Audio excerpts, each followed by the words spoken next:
Hello and welcome back. My name is Pete Marshall and this one's going to be about creating the kind of background paintings that we can see on the wall behind me here. Pretty unusual, huh? It does involve use of alcohol. Now, first step is going to be to create a simple base or background, something like this. It needs to be entirely dry so that the paint or the alcohol that we're going to use doesn't sink into the paper. If you like, you could put on a layer of clear gel just to be on the safe side. So let's have a look at how this process works.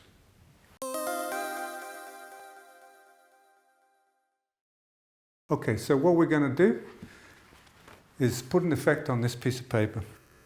First thing we do is we cover it in watery paint. Relatively, you can see that it's quite watery, this paint. It's a mixture of a couple of greens and a black. Get it down as quick as you can. Well, at least that's what I'm doing. Get it down as quick as I can, and then I'm going to be adding some alcohol. Only this time, I'm going to add a little kick to the whole idea by maneuvering the paper after the alcohol goes on the page. Now, this is a pretty light colour. I really ought to have a little bit more dark in there. Okay, here we go. Ready for it? Everything's covered. Now I'm just going to hit some alcohol onto the page. We can see it starts to break up straight away. And if we get a little closer, I can manipulate and help effect the effect that's happening for us. Now let's turn it around a little and see what happens. Starting to drip down that side. Let's knock it a little bit. Maybe just add a little bit more.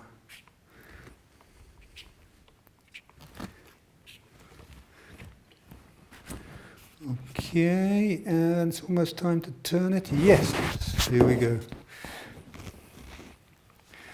Let's just add a little more again. Right into the dark piece, that one. Maybe in here too. And again, if we could tap it a little.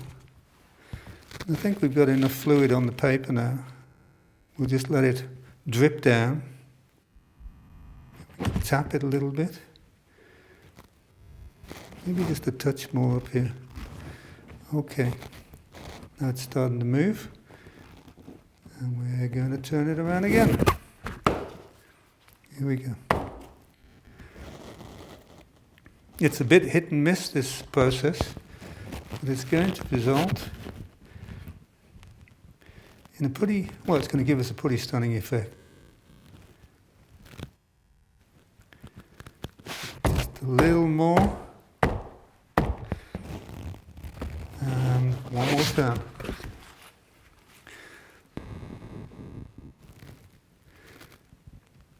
Okay, now we're going to leave that to dry. We're going to come back to that after it's dried.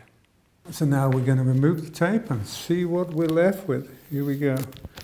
Such an enjoyable part of the process.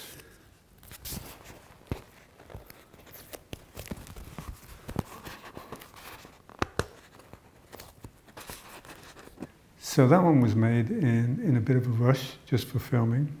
But let's have a look at one we did earlier. And we can see that this looks really quite interesting indeed, especially if we zoom in and pan around.